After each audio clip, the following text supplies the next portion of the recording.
Good morning सर्वांना. इथं सकाळचे 7:30 वाजले होते आणि आमच्या इथं जवळच जाधववाडी मंडी आहे, जिथं शेतकरी बाजार घेऊन येतात, म्हणजे पूर्ण त्यांचा माल आणि जे विक्रेते असतात ना ते त्यांच्याकडून घेऊन जातात. तर खूप मोठी मंडी आहे संभाजीनगरमधली. तर आम्ही नेहमी तिथूनच बाजार आणतो, पण मी कधीच नव्हती गेलेली. आर्याचे बाबाच आणायचे बाजार आणि तिथं आहे ना 1-2 किलो असंच घ्यावं लागतं, म्हणजे 1 किलोच्या खाली नाही देते, कमीत कमी 1 किलो. तर आम्ही नेहमी आहे ना तिथूनच बाजार आणतो. स्वस्त पण असतो खूप, म्हणजे 20-30 रुपये किलो भेंडी वगैरे एवढं स्वस्त मिळतं तिथं. तर आता आम्ही इथं आलोय. मी तर फर्स्ट टाइम आली. आर्या तर खूप खुश झाली मंडी बघून. आणि मला ना कैरी वगैरे आणायची होती, लोणची बनवायची होती आणि खूप लोक लोणचं बनवण्यासाठी पण कैरी घेऊन जात होते.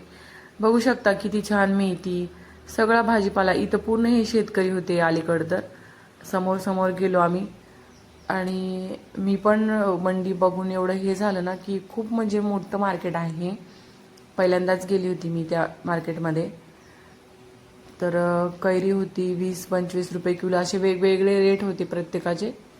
तर आम्ही अगोदर चालत चालत जाऊन सगळं विचारून आलो. वांगे पण खूप छान होते आणि नंतर येताना आम्ही कैरी ते सगळं घेतलं. बघू शकता एवढा कडक उन्हाळा असताना सुद्धा हिरवी मिरची, काकडी, सगळा हिरवा जो भाजीपाला आहे ना एकदम फ्रेश आणि खूप छान होता. काकडी पण बघू शकता वेगवेगळ्या प्रकारची होती 2. आणि नंतर आम्ही थोडं समोर गेलो, म्हणजे ते बोलले की तुला दाखवतो म्हणे किती मोठी बघ. हे अशी इथं पॅकिंग करून ठेवलेले होते, म्हणजे जे विक्रेते असतात गाड्यावर वगैरे ते घेऊन जातात फ्लावर ते. तिकडं खाली खूप मोठं मार्केट होतं. जे संभाजीनगरमध्ये राहतात त्यांना माहीत असेल, ज्यांची मोठी फॅमिली आहे ना ते इथूनच घेऊन जातात. आणि इथं आम्हाला अननस दिसले, 100चे 3 होते. आम्ही ते पण घेतले, आर्याला आवडतं.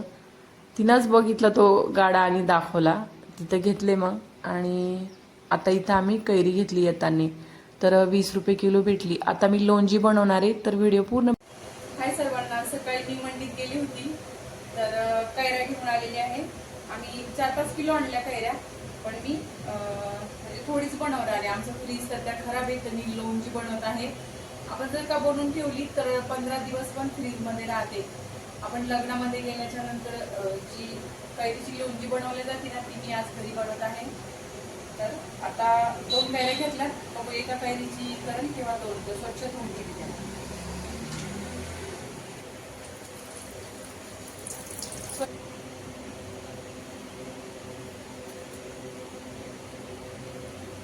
आता आपण कट करून घेऊ, जसा आपल्याला आकार पाहिजे तसा याच्यामध्ये कट करायची. छोटे मोठे आकाराची लंब्या फोडी किंवा अशा जशा आकारात पाहिजे तशा आकारात कट करून घ्यायची. मी छोटी छोटीच कट करायले आणि मी थोडी कमी तिखट बनवणार. बघू आर्याने खाल्ली तर. आणि आता सध्या आहे ना उन्हाळ्यामध्ये भाज्या सगळ्या मिळतात, पण कैरीचं पण किंवा कैरीची चटणी आंबट गोड जास्त सगळ्यांनाच आवडतं. तर अशी बनवून ठेवली तर छान लागते भातासोबत पण आणि चपाती सोबत पण. मुलं पण खाऊ शकते जर का कमी तिखट बनवली आपण तर.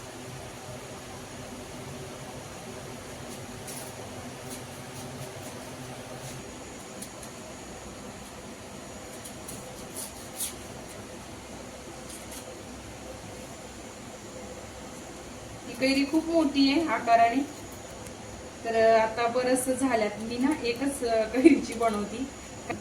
हा हा जो आंबा आणला ना मी मुद्दामून कलमी आंबा आणला.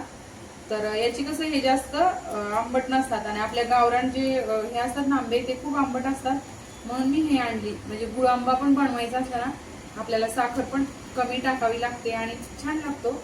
जास्त आंबट आहे ना आमच्या इथं आवडत नाही, तर आम्ही गुळ आंबा बनवायला पण प्रत्येक वर्षी ना अशी ही सांगतो, म्हणजे कमी आंबट पण असते, खायला पण छान लागते.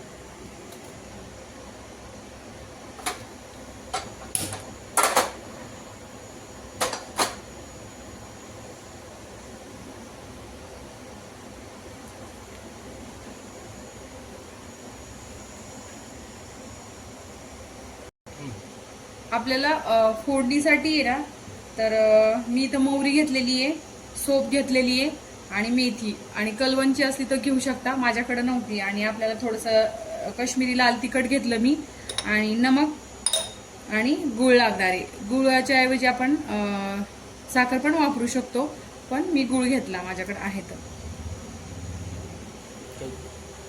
आता थोडंसं तेल टाकून घेते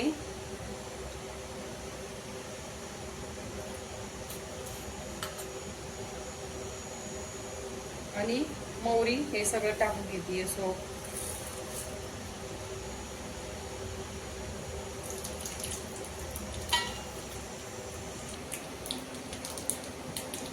आता ते सगळं फुटलं, आता कैरी टाकून घ्यायची. मी अशी बनवते, खूप वेगवेगळ्या पद्धती पण आहेत, सगळ्यांचीच वेगवेगळी, पण आम्ही असंच बनवतो.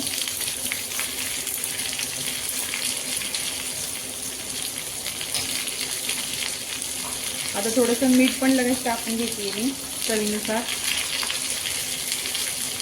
आणि लाल तिखट पण.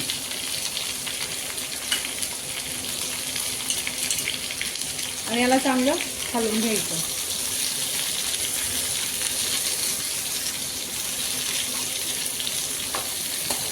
चांगलं मिक्स करून घ्यायचं. आपण मीठ आणि लाल तिखट, काश्मीरी लाल वापरलं ना कलर खूप छान येतो, तेच वापरायचं.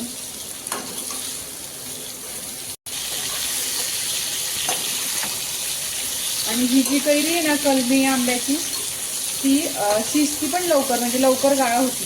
आता आपण थोडं त्याच्यामध्ये पाणी टाकून घेणार आहोत. आणि गुळ आहे ना, पाणी टाकल्याच्या नंतर गुळ टाकायचा, तो मेल्ट पण होतो. थोडंसं पाणी टाकून घेतलं, एक कप भर अंदाजाने पाणी टाकलं मी, एका कपाने. जास्त पाणी नाही टाकायचं, त्याला अंगचं पण पाणी सुटतं आणि आपण गुळ पण टाकतो ना, गुळ किंवा साखर जे पण तुम्ही वापरणार आहात त्याला पाणी सुटतं. आता मी हा गुळ टाकून घेते. खूप छान होती, एकदा नक्की ट्राय करा. आता गुळ टाकल्याच्या नंतर याला छान मिक्स करून घ्यायचं. उन्हाळ्यामध्ये भाजी नाही खाऊ वाटली तर कैरीची चटणी वगैरे तर सगळ्यांना जास्त आवडती, पण अशी लोणजी बनवली किंवा आपण कैरीचा सार पण बनवतो, तो पण छान होतो. कैरीचा सार पण छान लागतो. आणि गुळ आंबा पण, मी एक गुळ आंबा बनवलेला होता, म्हणजे साखर वापरली होती, तर मागच्या वर्षीच आमचा 1 वर्ष टिकला, म्हणजे एवढा छान बनवला होता. आता याला 2-4 मिनिटं आपण झाकून ठेवणार आहोत, म्हणजे ते येऊन जातील, छान शिजती, नरम पडती. 5 मिनिटानंतर मी झाकण काढलेलं आहे, तर बघू शकता. एकदा सरकून हालून घ्यायची, म्हणजे खालच्या साईडना शिजलं, वरची साईड चेक करून घ्यायची एकदा. आता मी झाकण ठेवत नाही, उघडं करून शिजवायचं, म्हणजे ती घट्ट व्हायला सुरुवात होती. आपण जर का झाकून ठेवलं तर पाणी सुटेल त्याला. अगं आता बरंचसं पाणी आहे, गुळ टाकल्यामुळे पाणी सुटलं.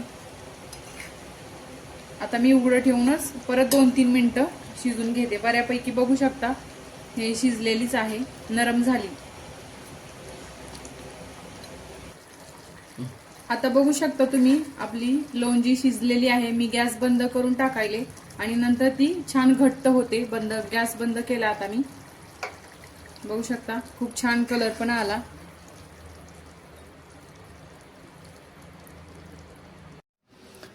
बघू शकता किती छान, थंड झाल्याच्या नंतर खूप छान कलर येतो लोणजीला आणि खायला पण खूप छान झालेली आहे. तर नक्की एकदा ट्राय करा आणि व्हिडिओ कसा वाटला कमेंटमध्ये सांगा, तुम्ही कशी बनवता किंवा. आणि नवीन असताना तर चॅनलला सबस्क्राईब करा, लाईक करा, कमेंट करा आणि एकदा नक्की ट्राय करा. खूप छान होते. साखरेची पण खूप छान होते, मी गुळाची बनवली आहे. आणि लहान मुलांना जर खायची असलं तर तिखट नाही टाकलं तरी चालतं, आपण म्हणजे एकदम कमी टाकलं तरी चालतं. मी 1 चमचा काश्मीरी लाल तिखट वापरलेला आहे, तर माझी जी आहे लोणजी ती कमीच तिखट झाली, म्हणजे आपण लहान मुलांना पण देऊ शकतो खायला. खूप छान लागती, नक्की एकदा ट्राय करा. बाय बाय सर्वांना.